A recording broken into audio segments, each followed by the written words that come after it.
కళ్ళుకి కన్నీరు రాగానే మాట కొంచెం తడబడుతుండగానే ఏమైంది మామా అంటూ అడిగే గొంతు వీరా. నీతో ఉంటే నవ్వుతూ ఉంటారా, నువ్వుంటేనే మనమని అంటామురా. కారణాలు దొరకవు నువ్వు దూరం పోవాలన్నా, నీకు నాకు మధ్యలో దూరం రావాలన్నా. వద్దు అంటూ ఆ క్షణాన్ని ఏడుస్తూ ఆపనా. గమ్యం చేరే పయనాన్ని స్నేహం ఆపుతుందా.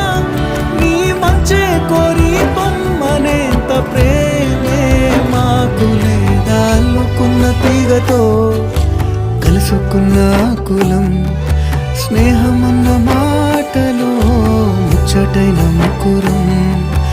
అందమైన జీవితం పంచుకున్న దోస్తులు, బాధ